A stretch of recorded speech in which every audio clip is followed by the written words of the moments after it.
Assalamualaikum warahmatullahi wabarakatuh. Ketemu lagi bersama saya Yos Manggung. Kali ini dalam materi mata pelajaran ekonomi akuntansi untuk tingkat SMA dan sederajat.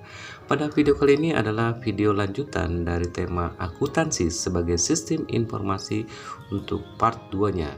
Apa saja yang akan dibahas pada video kali ini? Yaitu prinsip akuntansi, kemudian asumsi yang digunakan dalam akuntansi, kemudian bidang-bidang akuntansi, kemudian profesi akuntansi, dan juga etika profesi akuntansi. Untuk itu, saksikan terus video ini sampai selesai dan jangan lupa untuk klik like dan subscribe. Subtema yang pertama yaitu adalah prinsip dasar akuntansi. Prinsip dasar akuntansi memiliki 3 arti penting, yaitu yang pertama adalah dasar yang dapat dijadikan pedoman penentuan perlakuan akuntansi dalam menyusun dan menginterpretasikan laporan keuangan. Kemudian yang kedua adalah pedoman peringkasan dan pengungkapan informasi keuangan. Yang ketiga, suatu kesepakatan tentang bagaimana laporan keuangan disusun agar terjadi komunikasi yang efektif antara pihak yang terpisah secara fisik dan fungsional. Prinsip dasar akuntansi terdiri dari yang pertama adalah prinsip harga perolehan atau historical cost. Menekankan bahwa aktiva, hutang, modal, penghasilan, dan biaya dicatat sebesar harga perolehan yang disepakati oleh kedua belah pihak yang melakukan transaksi. Kemudian yang kedua adalah prinsip realisasi penghasilan. Pengukuran penghasilan dapat ditentukan dari jumlah kas, jumlah aktiva yang diterima, jumlah penurunan piutang. Dan metode yang digunakan adalah yang pertama ketika penjualan barang dan jasa, yang kedua sebelum penjualan ada perjanjian tentang jumlah dan harganya, dan yang ketiga adalah pengakuan penghasilan ketika penerimaan kas. Kemudian yang ketiga adalah prinsip objektif. Menghendaki laporan keuangan harus didasarkan pada data akuntansi yang didukung oleh bukti transaksi yang objektif. Kemudian yang keempat, prinsip pengungkapan penuh atau disclosure.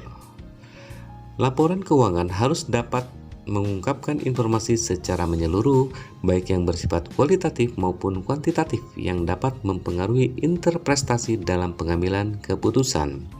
Kemudian yang kelima adalah prinsip konsistensi.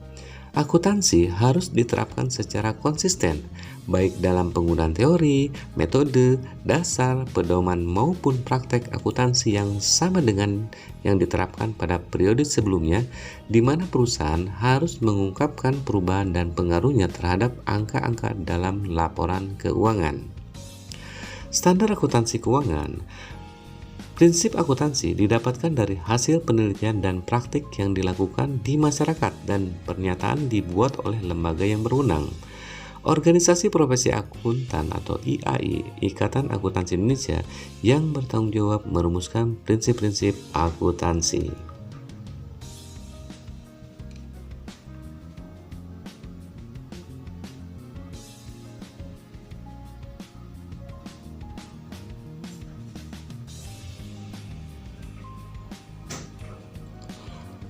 Kemudian asumsi yang digunakan dalam akuntansi diantaranya adalah asumsi adalah dasar dalam proses pencatatan. Terdapat 4 macam asumsi dalam akuntansi, yaitu yang pertama adalah asumsi satuan uang atau monetary unit assumption, bahwa hanya ada data transaksi yang dapat dihitung menggunakan satuan uang saja yang dapat dimasukkan dalam catatan akuntansi. Kemudian yang kedua adalah asumsi entitas ekonomi atau economic entity assumption. Entitas merupakan organisasi yang dapat berdiri sendiri sebagai satuan ekonomi, bahwa aktivitas entitas akan dibedakan menjadi 2, yaitu entitas pemilik dan entitas ekonomi lainnya. Dalam perusahaan bisnis dibedakan menjadi 3, yaitu perseorangan, persekutuan, dan perseroan terbatas. Kemudian bidang-bidang akuntansi.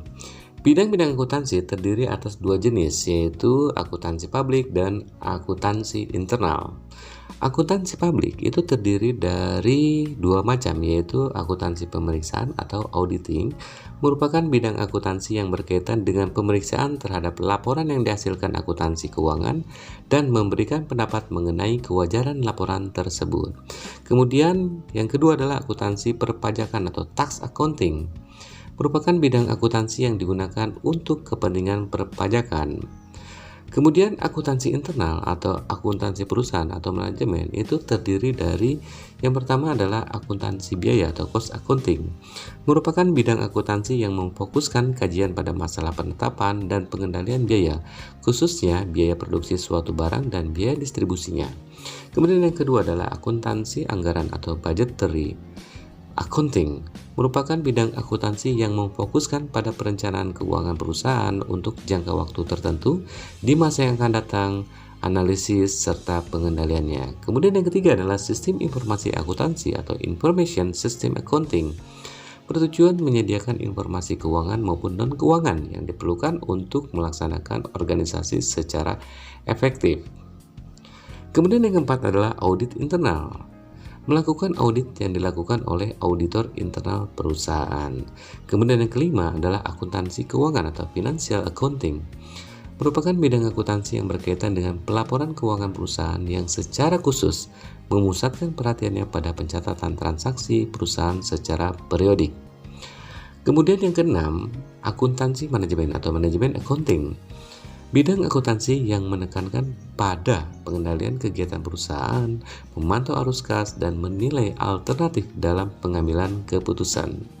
Kemudian yang ketujuh adalah akuntansi pemerintahan atau governmental accounting, bidang akuntansi yang berkaitan dengan pencatatan dan pelaporan transaksi yang terjadi di badan pemerintahan. Kemudian yang kedelapan adalah akuntansi sektor publik, merupakan bidang akuntansi yang berkaitan dengan pengelolaan dana yang berasal dari masyarakat, negara, serta pertanggungjawabannya. Kemudian yang kesembilan adalah akuntansi internasional, merupakan bidang akuntansi yang berkaitan dengan transaksi organisasi perdagangan internasional dan perusahaan multinasional yang lingkup aktivitasnya lebih dari satu negara. Kemudian yang ke-10 adalah akuntansi lembaga nirlaba atau non-profit accounting, merupakan bidang akuntansi yang berkaitan dengan aktivitas manajemen bukan bertujuan mencari laba. Kemudian yang ke-11 adalah sistem akuntansi atau accounting system, merupakan bidang akuntansi yang menitik beratkan pada perencanaan, pencatatan, dan pengolahan data agar laporan keuangan dapat disusun dan disajikan dengan cepat, akurat, dan efisien. Kemudian profesi akuntansi, menurut Kamus Besar Bahasa Indonesia, mengartikan akuntan sebagai ahli dalam bidang akuntansi yang bertugas menyusun, membimbing, mengawasi, menginspeksi, dan memperbaiki tata buku serta administrasi perusahaan atau instansi pemerintah. Profesi akuntan dibagi menjadi 4, yaitu yang pertama adalah akuntan internal atau perusahaan, merupakan akuntan yang bekerja pada perusahaan tertentu atau organisasi nirlaba sebagai akuntan kepala, controller, atau wakil direktur keuangan. Kemudian yang kedua adalah akuntan publik, merupakan akuntan yang memberikan jasa dengan mendapatkan honorarium, termasuk akuntan staf yang ikut bekerja dengannya.